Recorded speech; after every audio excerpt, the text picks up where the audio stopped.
Well, good morning. My name is Jeremy Kane. I'm here with the Tennessee Department of Revenue, the Taxpayer Education Services, and on behalf of David Garagino, our commissioner, and the Tennessee Department of Revenue, we want to welcome you to this morning's uh, webinar. It is the obtaining and using Tennessee resale certificates. And so we hope that you're going to be able to enjoy this today. Going to be a lot of good information that is very necessary for many businesses and people looking to start in business. And before we get started, though, I do want to go ahead and just clarify that if you're having audio issues, if you're having any type of difficulty with WebEx this morning viewing this, please feel free just to exit and then reattempt to come back in. It should work upon completing that. We always do post these webinars in our webinar video library. And for those of you needing CPE credits, at the very end of the webinar, there will be a form that you will fill out, and that will allow you to complete the form to get your CPE credits. We will get those to you in just a few days.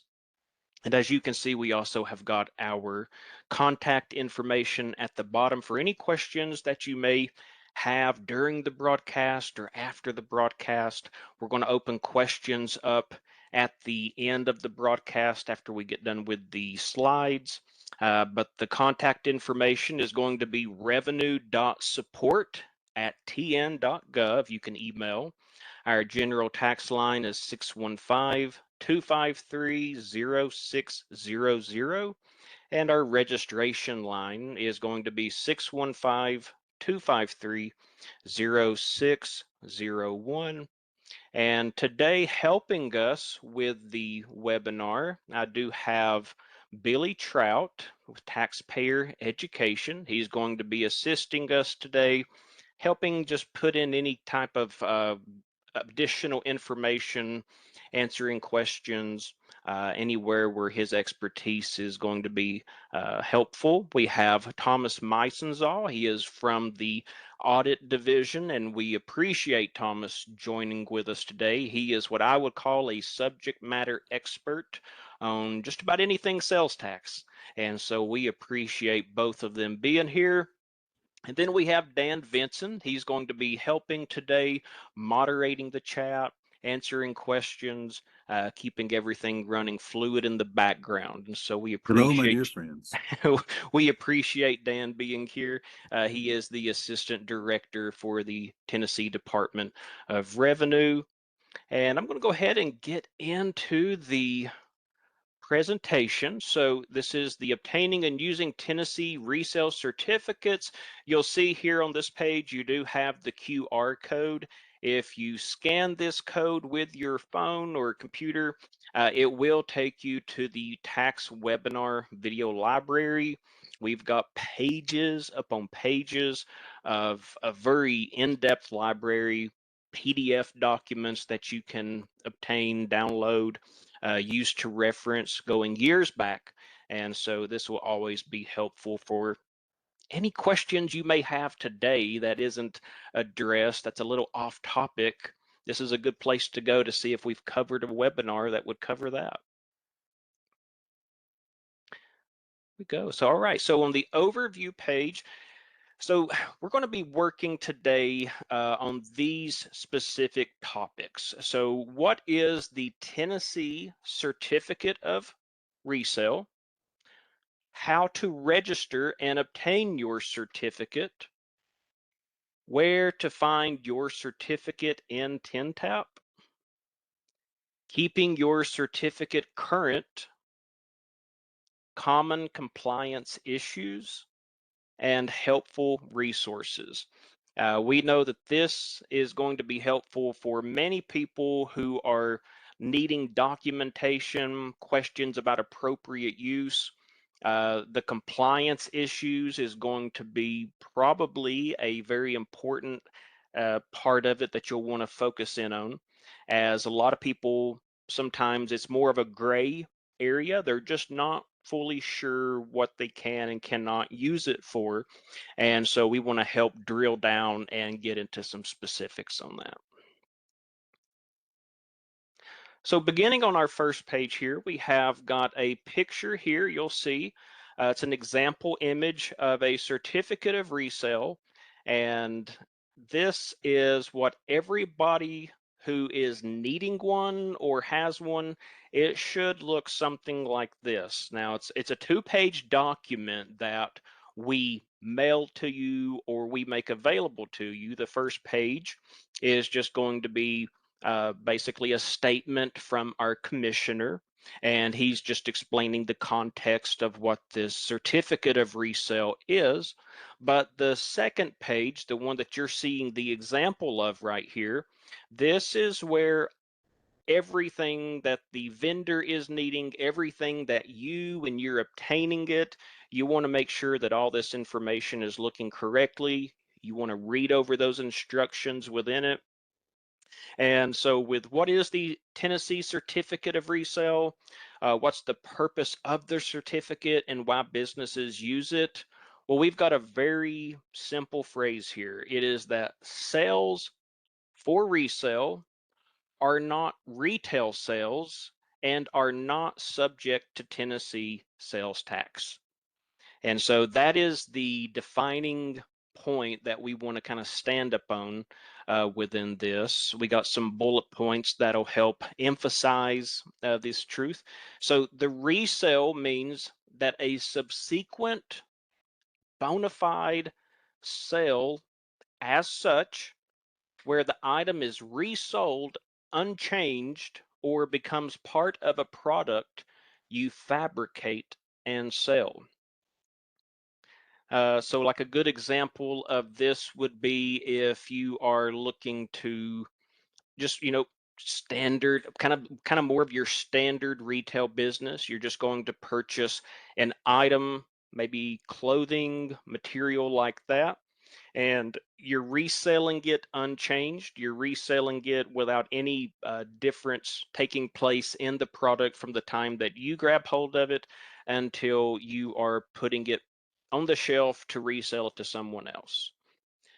The purchaser presents the certificate. The seller keeps it on file to document why no tax was collected.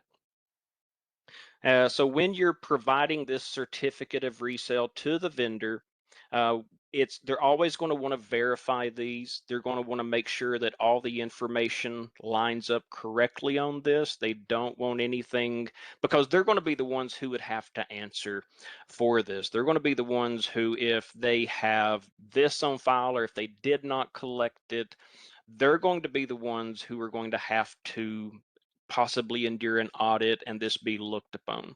So it's understandable that a vendor, they would want to keep this, they would want to make sure everything is thorough on it. But when you provide this to the vendor, though, you're not going to be paying sales tax on what you purchase. And let me highlight something here. I think I missed a small part of that first bullet point. Is also a product you fabricate, or it becomes part of a product you fabricate and sell. So if you purchase something with the intent of maybe using it to make a completed product to sell, that's also understandable. And so that's the intent of the certificate. Now, last bullet point, without a properly executed certificate, the sale is deemed a retail sale and the seller is liable for the tax.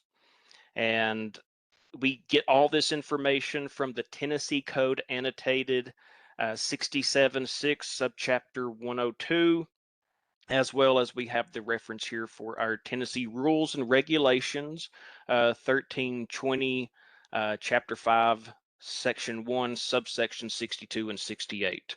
And so this is going to be what we really want to convey right here, is that if the certificate is not properly provided, if it is not complete in its form when you're providing it to them, it does make you liable for it. The vendor is absolutely correct if they would not accept it in those situations. Billy, if you got anything that you would want to add to that, that'd be a great time. Yes, I do. So as it relates to these certificates and the exemptions and all that, um, your comment about compliance is really important because the dealer, in other words, the seller, and we call that in tax law the dealer also.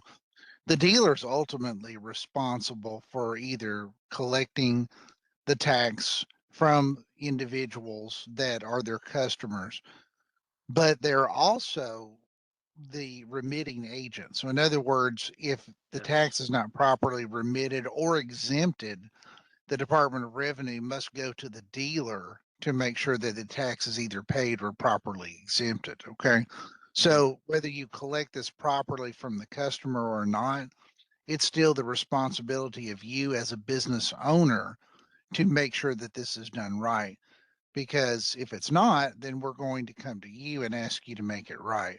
So that's why it's really important. So what Jeremy is saying here with the documentation is super duper important to remember and to make sure that you do it right. And that all starts with registration. So when you register with us, when we have your good name, your good address, you changed your address and let us know what your new address is. Yeah. Very important. Very, very important. So just keep that in mind as Jeremy goes through some of the other important things here in just a moment. Thank you. Thank you, Billy. Always great to have that insight. Here are some reasons that you will need a certificate of resale. Speaking about how the certificate supports resale purchases and proper documentation. And so you'll see we've got the three different boxes. Each one's kind of representing their own subject here. So we got the first one. It's got the symbol of the box opening up. Buy inventory tax free. So when you present your certificate to the supplier, when you purchase items for resale. And so it allows you to buy inventory tax free. You'll see in red down there at the bottom of that box, it says $0 tax due at purchase. And that's going to be something we'll kind of come back to in the compliance section, is for people who maybe didn't know that at the time. But this is the important part, though. When you start registering for your sales tax account, sometimes people may register maybe a few weeks prior.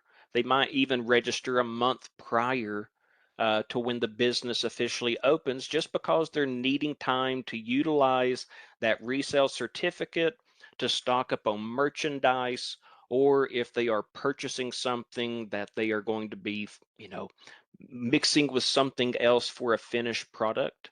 And so here's good guidance right there. It is another reason you'll need it is for resale to your customers. And so here we show the little symbol of a business, like a little vendor shop. So goods are sold as such, or as part of a product you fabricate and sell. So if you are going to a store, a wholesale place, you are purchasing multiple items with the intent of reselling them. That's great. You're purchasing them with the intent of just putting a price tag on them and putting them on the shelf, or taking that component and putting it with what you are making a finished product with. That's great. But if you're also walking in there and you're thinking, I need a new fan, we got these hot Tennessee summers right now. You're thinking, I need a new fan or air conditioner for my office as I run the store. No, no. So it's specifically for the resale to your customers. And then, we got the very last box. We got the hand with the money symbol in it. This is the collect and remit the tax. Pretty big important part here. So this is where you charge you, the one who used that certificate of resale to buy it tax free, this is where you charge Tennessee sales tax on the final retail sale and remit it back to the Tennessee Department of Revenue. And you can't skip that part. That's a requirement. When you sign up for the sales and use tax account, you are basically binding yourself now to that you are going to be a tax collector when you sell these goods. Uh, Documentation protects both parties. And so we got the shield there showing just for a symbol of protection. Sellers must keep a properly executed certificate on file. Without one, the sale is deemed retail and the seller owes the tax. Billy, he highlighted on that very good. And then the other one, we got the thumbs down here, paying sales tax on resale items. And so the failure to provide a resale certificate and paying sales tax on items you plan to resell, it does not exempt you from the obligation to collect sales tax. I've heard that question emailed into us, people calling, asking that question years in the call center as a supervisor, and prior to that as a representative. That was a common question you would have. Hey, I paid sales tax on this some time back. I had no idea I'd be maybe reselling it. Do I have to pay or collect sales tax whenever I'm reselling it? Yes, you do. You do. So tax has to be collected on it. Um, sometimes it's a difficult pill to swallow, but that would be what we would have done on that.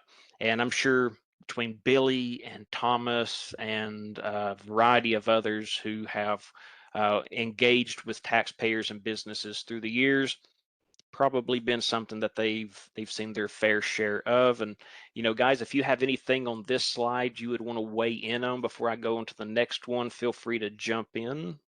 Yeah, I'll say a couple things. What Jeremy said here is very true, and Thomas may want to just echo this too, or say whatever he wants to say. But to me, doing this right is really important. So, like Jeremy said, if you have paid sales tax on your inventory, as an example, because you failed to present your resale certificate, that is not great, and we get that. But sales tax is transactional. So, um, because you are a dealer and you're selling tangible personal property, or perhaps in limited situations providing a taxable service, you're going to have to charge sales tax on that transaction under Tennessee law, regardless of what you've done or haven't done with your certificate. Obviously, with the proper resale certificate, you've got a great exemption there, and that's what you're after there too. Thomas, you may want to expand on that a little bit as well. Yeah, the biggest thing that I wanted to touch on was when you collect a resale certificate or an exemption certificate, there are different ones that are out there. If you are in the state, you'll mostly see the Tennessee one, but make sure you verify that you do have the correct form. We see all the time people trying to collect W-2s or W-4s or I-9s. Those are not resale certificates. It's got to state, the Tennessee Department of Revenue on it. It has to show their name. It has to be filled out. If you are audited and we run into issues, we do allow you to go back and try to collect updated certificates, or we help you on that end of it. But it is your obligation to make sure you do collect the right document. Like I said, there are other documents out there.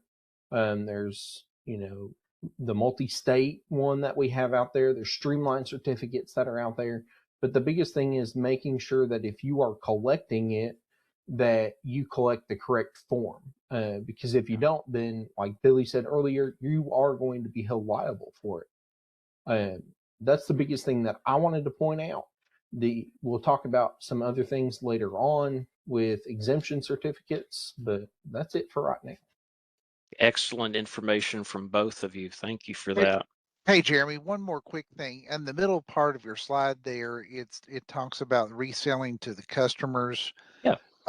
And just to reiterate this one more time, if you're a new business owner and you're wanting to register for sales tax, make sure that you're using this for its intended purpose. In other words, it is for resale. Okay. Yeah. So there are some people out there that apply for sales tax accounts so that they can go to various trade shows and acquire merchandise, but they are doing it for their own use as opposed to resale. This is incorrect. Absolutely. So we do not want you to do that, and we don't need you to be registering for something that you are not legally able to do. Okay. Yeah. Obviously, we have tax compliance enforcement, things of that nature too, that tries to take care of some of that. But we want you to do it the right way up front. Okay, so if you need a registration, please apply.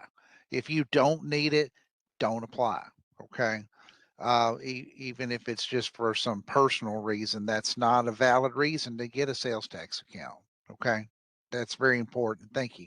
Very good. Yeah. And sometimes it's just a simple conversation that you can have with a CPA, an accountant, a bookkeeper, a tax professional. Sometimes even just giving us a phone call or a message and just saying, this is kind of what I'm thinking of doing. Do I need a sales and use tax account for this?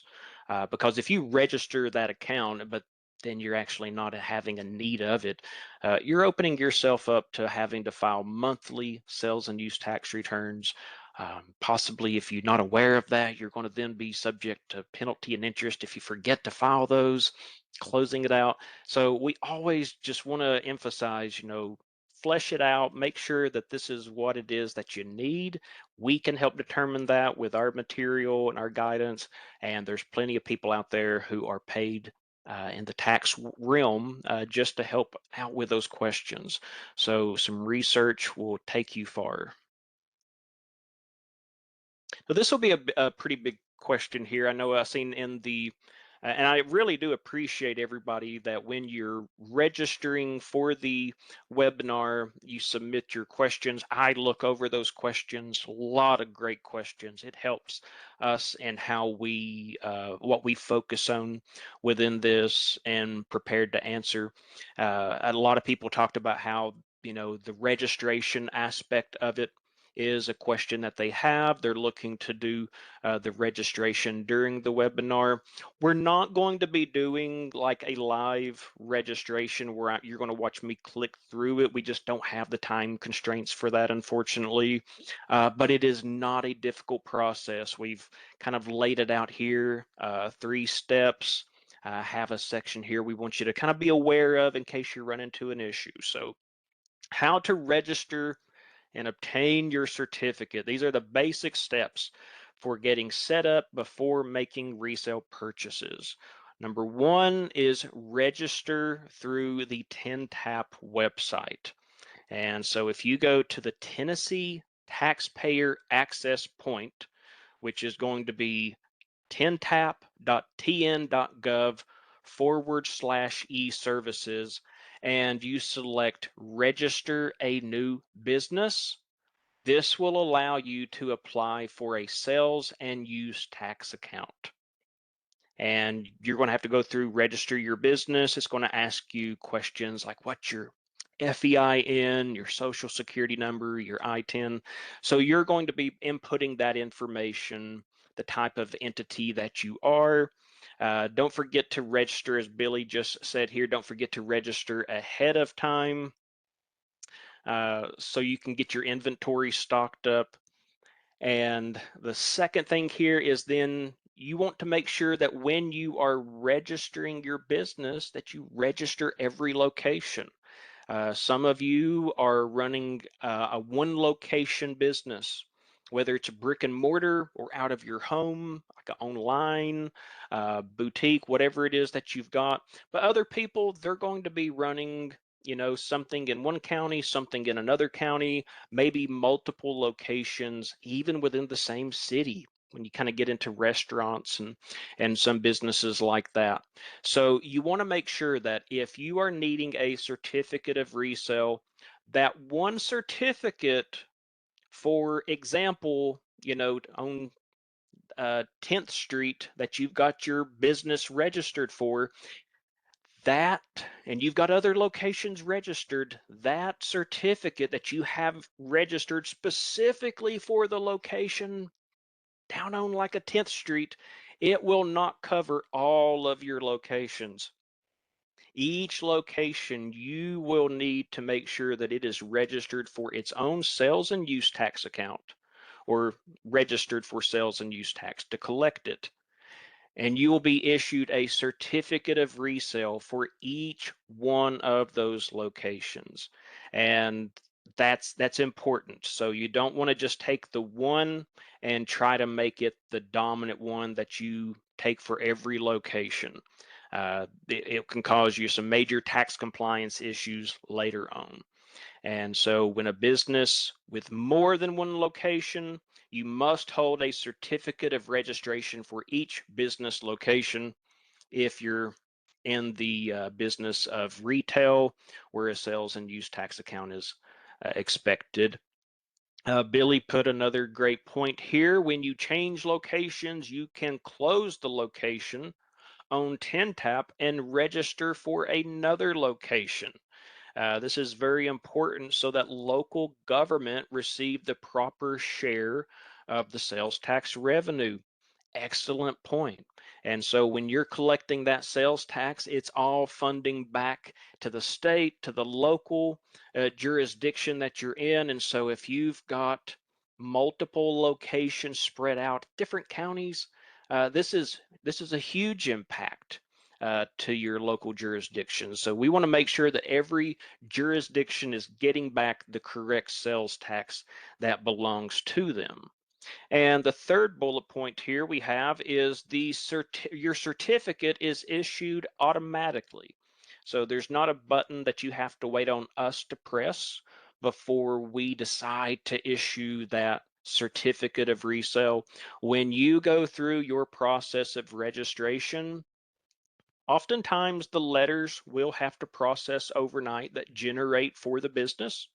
But you could go in today and you could register your business, register it for sales and use tax, and then typically the following day, you should be able to log in, see your certificate of resale within your letters section.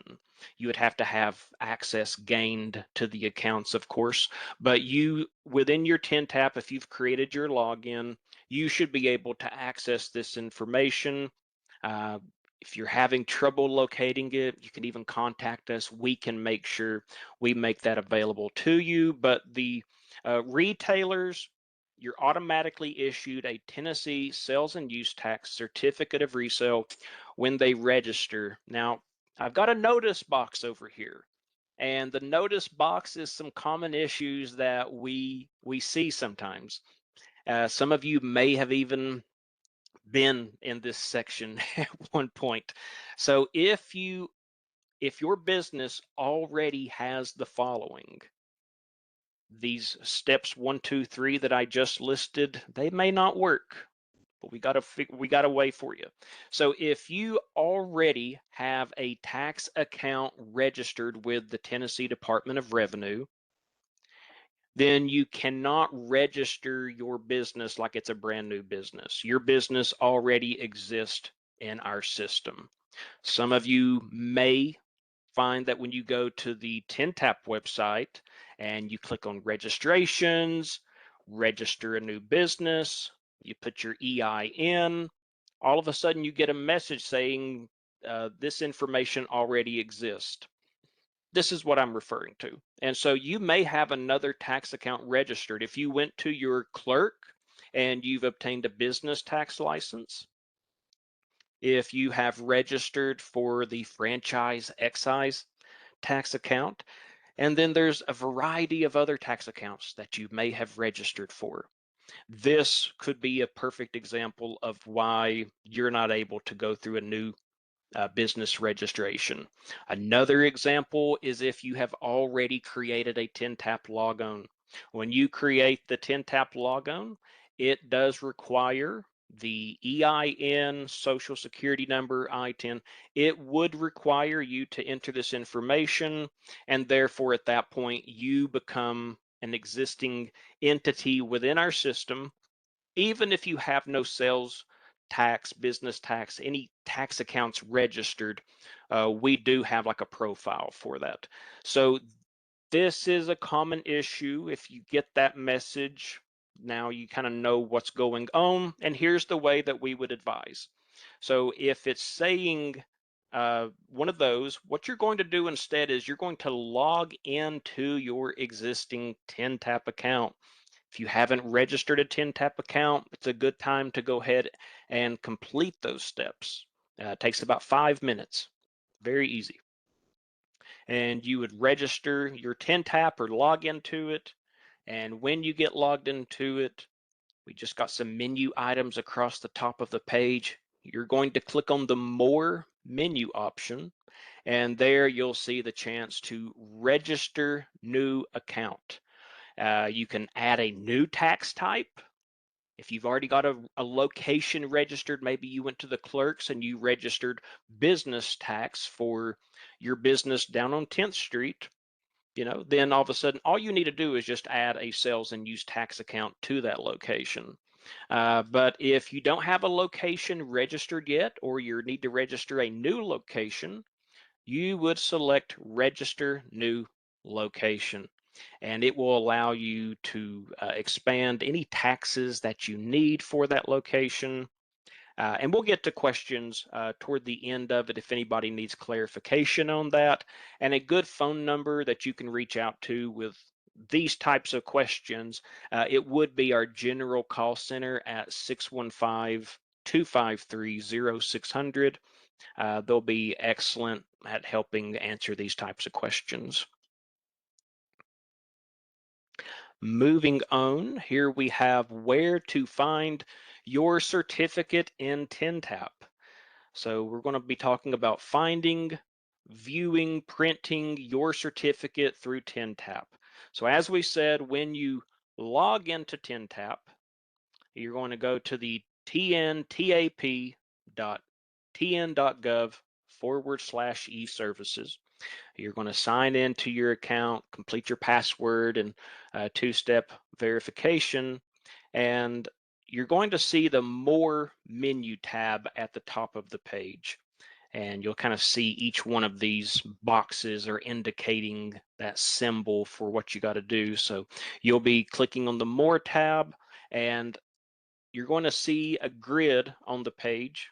Every grid, every box in that grid has its own utility, but you're going to be looking for the one that says letters, view letters. And when you select the letters column, you select your certificate of resale, it is ready to view or print. And you can download it to your computer, you can print it off, you can email it to someone if you're needing to. Vendors, so we have a section here for vendors, and this is very informational. On the 10-tap website, you don't have to be logged in to do this. Just go to tap.tn.gov e-services /e-services. And what you have on this page is this is good for vendors, or if you as a business want to verify that your certificate is good, we have a way that you can verify the validity of your certificate. And so you're going to see a look up information option on the 10-tap page. You're going to click, when you go into that page, verify a sales and use tax certificate. And here it will let you verify not just a certificate of resale, but any kind of exemption that we provide. It gives you that ability to verify whether or not this is a valid certificate, or if it's expired, if it's no longer good, if it's a scam. So this is a great tool that we make for your protection. And you would choose from that drop-down menu blanket sales and use tax certificate of resale. And then you would enter the location ID listed on that certificate, and it'll let you know if it's valid or not.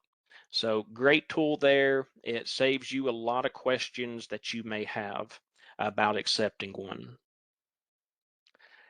And I want to move on so we have plenty of time for questions. Keeping your certificate current.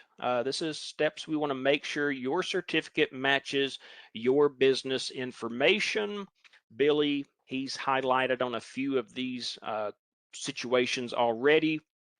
So it is issued by location, as we clarified. Each business location needs its own certificate. A new location means a new registration and a new certificate. Keeping your information up to date. Businesses are constantly changing. You may start off with one specific DBA name, and then later you begin to rethink the nature of your business, and maybe you've determined a much better name. Maybe a location two if you're like in a certain area where there's a lot of just buildings that you can rent out for business, maybe just 2 or 3 buildings down there's a better opportunity, so you move your business 2 or 3 buildings down. Little things like this right here, we want to keep those updated, and it can cause the ability for that certificate of resale to not work if you don't keep everything updated. As well as we get questions, hey, I moved my business, why didn't you send letters to my updated location? We didn't know, you didn't let us know. So we want to have that form of contact with you. We want to know anytime something changes, let us know. We can get you an updated certificate of resale. That way you don't have any impact with your business. But you want to update these through the Tennessee Department of Revenue website. Ownership changes is another thing that you may want to be mindful of. And then lastly, vendor retaining certificates. So we do advise keep resale certificates on file for 3 years plus the current year, available to the Department of Revenue on request. And Thomas, I'm sure you probably could vocalize some thoughts on that part right there, since you are from the audit division. The retaining it, I don't know how often it would be, Thomas, that people maybe have failed to, and what the situation comes down to when they fail to, but it's definitely an important tax document that you wouldn't want to just be careless with when you receive that, is it? Yeah, so typically when audited, we look at 3 years plus the current period. So you need to at least retain your records for a minimum of 4 years. But so we recommend 3 years plus current. So hold them for at least 4 years. Make sure you have that. When you get a resale certificate, we also make sure that if it goes with a receipt or you put it into a database, just because you put it into a database doesn't meet the qualifications. You still have to hold on to that original certificate. Now, Okay. if you do business with that company a lot, or you give your resale certificate out, you don't need to give it out every single time. Really, as long as they have it once and keep it on file, then you're good to go. If you've never done business with the company before, obviously get that resale certificate, attach a receipt or an invoice, or tag it with it to show proof that you do have a resale certificate for it. Jeremy said, make sure that you keep it up to date, because if it goes out of date, or there are effective dates on them now, there used to just be a blanket certificate and you could keep it for 100 years. Now they go in and out of date, so make sure that you keep yours up to date, as well as you're accepting those that are in date. If it expired 3 years ago, go back to them and be like, hey, I can't take Yeah. this. Make sure that it is up to date, because it will fall back on you. Different things like that Very good for record information there. retention. Very good. Thank you for that. And we'll move on to common compliance issues. I'm sure Billy and Thomas both will have some things that they can share on this. This is concerning proper use, documentation, the mistakes businesses we want you to avoid. We need you to avoid it. It's going to help you out. And so you see, we got 4 boxes. Each have got an X in it. This is helpful for you. First one is mixing personal and business purchases. A great example is a restaurant buying food for resale. You cannot use that certificate to also purchase your personal groceries. Only items for resale qualify. And you can apply this rule to whatever other situation. If you're an auto shop and you're purchasing parts to sell in your auto shop where people come to get their cars fixed, if you're needing a new battery, you can't buy a new car battery with that certificate of resale. You can't just kind of sneak it in there. That needs to be a separate purchase. Using inventory without paying use tax. I think this is a common one that a lot of people are going to find interesting is inventory bought tax-free and then withdrawn for business or personal use must be reported as use tax. And you can put this on your sales and use tax return. It's going to be line 2 of the tax return. And Thomas, correct me if I'm wrong, but this would even go for promotional material. I think that even if they are maybe saying, you know, we're going to give away a product, this would also would this affect that situation where they would also need to pay use tax, or would that fall on the customer? So this would actually fall under this section. So if you donate something, say you're a merchandise, you sell clothes or whatever, and you donate clothes for either charity or events or whatever, um, tax is still owed on that. So you would owe the use tax on it. This also applies to inventory that, you pull out. Say, you sell toilet paper and you're out of toilet paper for your business. You can pull that from your inventory, use it for business use, and then just pay the use tax on it.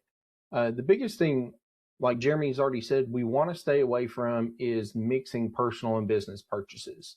It can turn into, we've had it several times, it can turn into criminal charges. It falls under a Class E felony if you're found purchasing personal items on a resale certificate and not paying use tax on it. We do run into that a lot, so make sure that you're using it wisely. Now, if you do pull, some restaurants we see all the time buy t-shirts to sell, and they also use those t-shirts to furnish to their staff. So if you pull out of that same inventory, that's fine. Just pay the use tax on it. But make sure you do it properly. You follow the rules, stay within the guidelines, and try not to take advantage of it. At the end of the day, it's got to be fair across the board. So that's why we allow sales tax and use tax. And we do have those certain restrictions. Excellent information. We also have here buying business supplies on the certificate.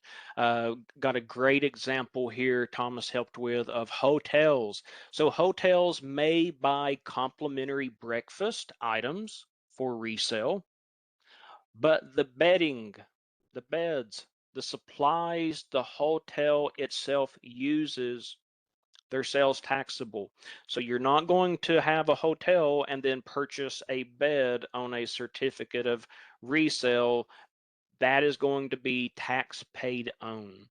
Uh, Good example there. And then the last one is payment that doesn't match the certificate.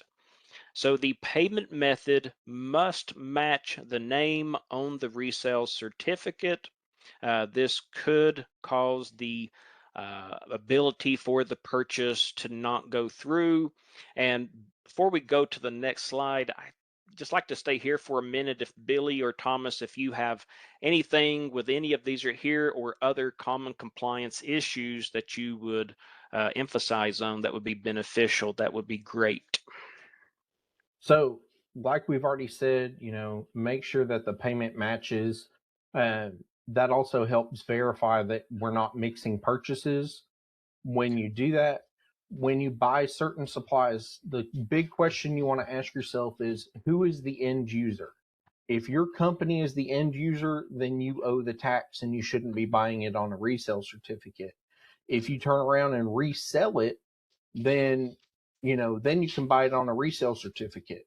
Other Yeah. things we run into, especially in amusement industries or tourist industries, golf courses, bowling alleys, things like that, they purchase items and then rent them out, but they never leave the premise. You still own possession of that property, just like in hotels. You still own possession of that bed, the towels, the sheets.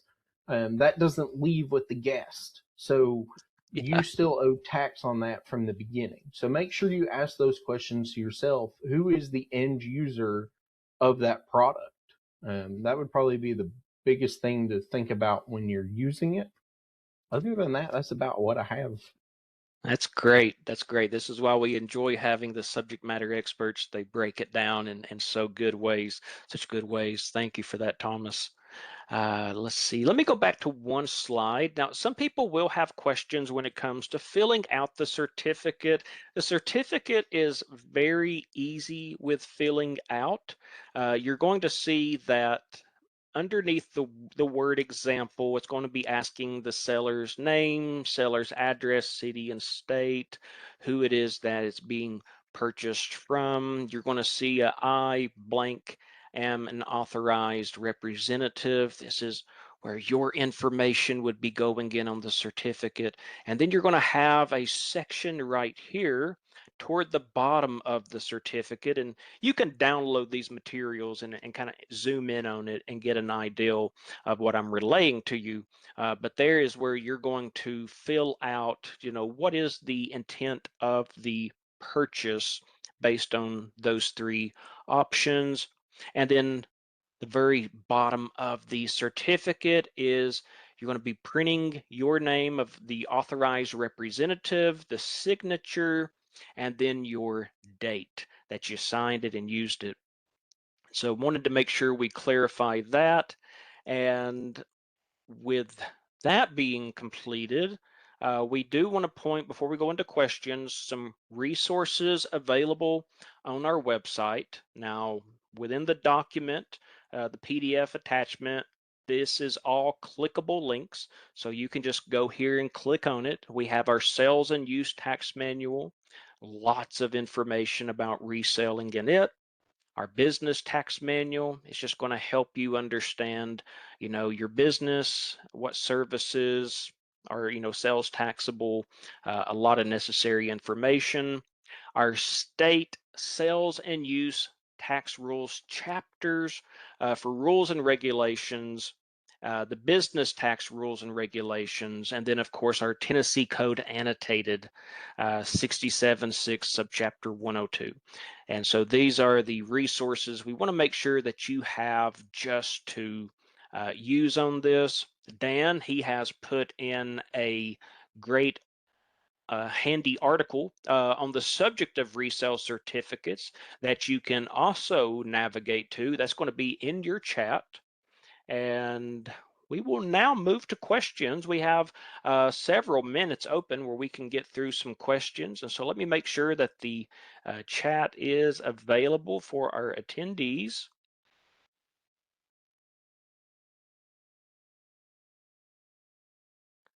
All right.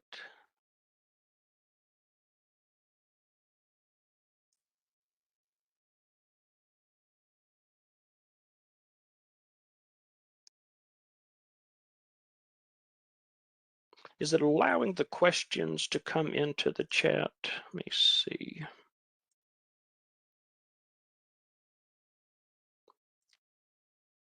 While you're checking on that, Jeremy, I just would like to thank everybody for attending today. I think we've done a really good job of covering the basics here of the resale certificate, which is probably our most used certificate, quite honestly, that's out there among all the different exemptions.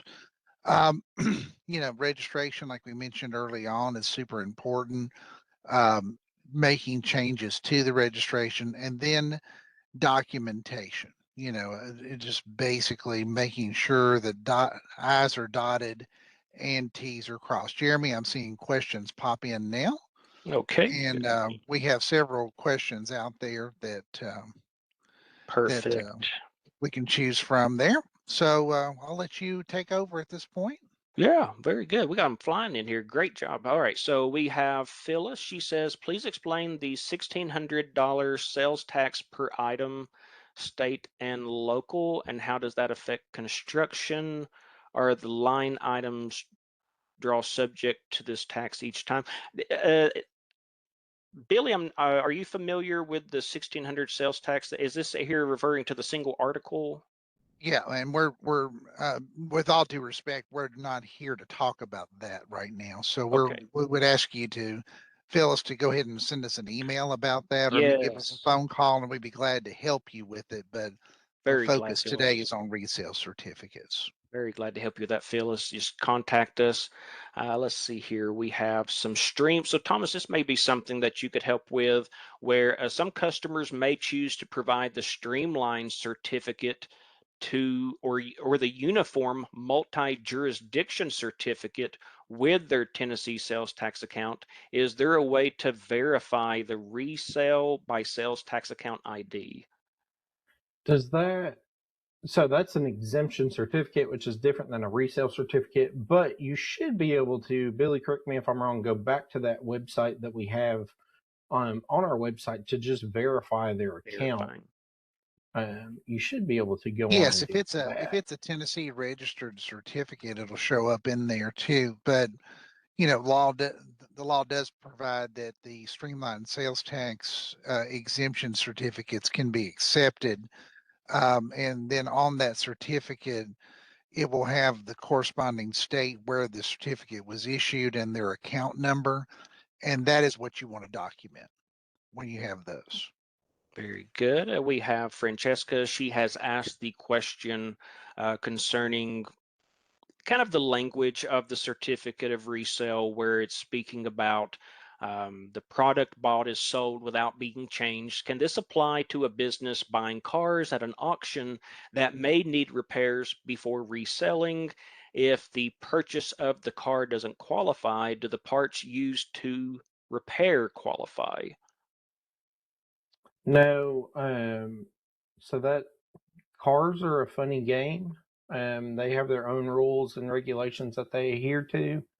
Um, So if you have specific questions on cars, I would ask that you email those in because it goes on a case by case basis. It depends on how you purchase the car, who's purchasing the car, what the intent of it is. Most of the time, you can buy a vehicle itself on a resale certificate if you intend to resell it and you're an authorized car dealer. You would have to purchase the parts separately because those are classified as tangible personal property and not real property.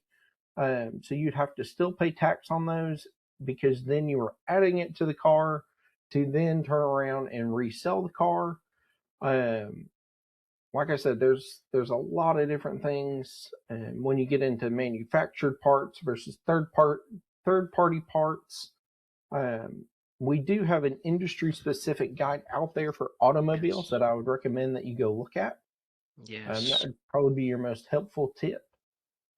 And our tax manual section, tax guidance on our website, you'll find that very good guidance there. We have a question about farm exemption on purchases of equipment. So if you're talking about like an agricultural sales and use tax, that's a little bit different from what we're referring to today.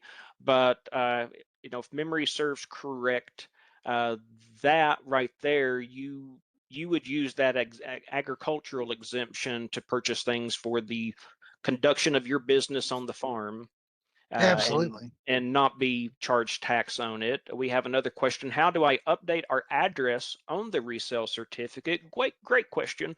This is where when you're in TinTap, you're going to log in, navigate to the More menu option at the top of the page, and you're going to choose on that page Manage Names and Addresses. And when you get into this page, you're going to see uh, different menu choices: name, address, locations.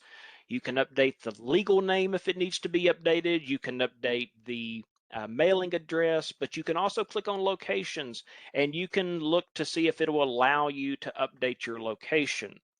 If it doesn't allow you to update it, it means that your new address is probably in a different jurisdiction where you would need to register a new location and close out that old location. Let's see what else. For a restaurant, would materials used in takeout qualify for purchase under resale? So if you're speaking about materials that you're using just to conduct the the job of takeout food, but you're not actually transferring that property to the possession of someone else, unless I'm just misunderstanding it. Now, that would not qualify for a resale certificate. That would be something you would pay tax on.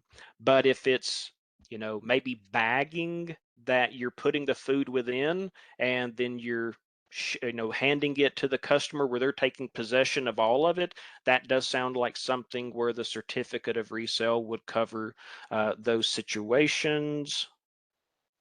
Yeah, you're right on that, Jeremy.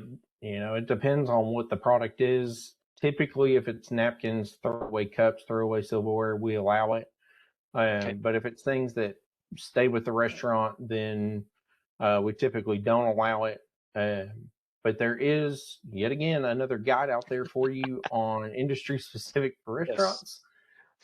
We do run into that a lot. But like I said, if it's material used or material given to the customer to take with them, typically it is allowed on a resale certificate. If it's pots and pans and different things like that, they're Yeah. typically not allowed. Someone has asked if I update my address on the that was going to be on the certificate of resale, how do I obtain a new one? Give us a call, send us an email, contact us. The 615-253-0601 number would be ideal, or the 0600 number. We can help make sure. You can email revenue.support@tn.gov.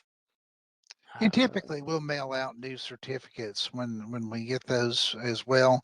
But just just saying that U.S. mail does not work like U.S. mail used to work. So there's a little bit of delay. So if you get in a pinch, sending us an email real quick.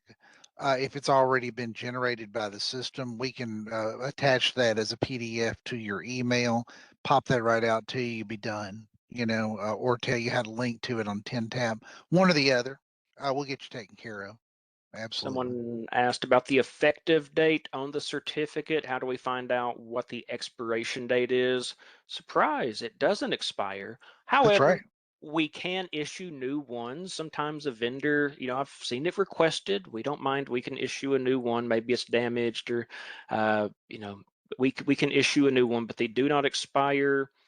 Best ways to determine which services are taxable: you will want to go to the Business Tax Manual. There we have a section about taxable services. And let's Well, see, in this case, maybe the sales tax manual, right?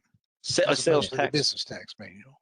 Yeah, A little commercial real quick. We got a lot of manuals, a lot. we do. Yeah, And they are fantastic. We use them all day long. And what's good is that the material we use is all publicly available to you for free. So it's right there. And we want you to use those materials just as you need to. And then, of course, reach out to us with questions as well. absolutely. A lot of There, questions here. there's been a I lot don't. of questions about donating to churches and Yes. 501c3s. Yes, taxes still due. If you donate to a church, items out of your inventory, you still owe the use tax on it. Somebody's got to pay the tax. Now, if the church purchases the item, it is non-taxable. So there's a difference. Donations are still classified and owe use tax. Purchases by the 501c3 or church or whoever is non-taxable because they have a exemption certificate. Right, Yeah. and that particular exemption is for their use, consumption, or to give away. That's what the law says.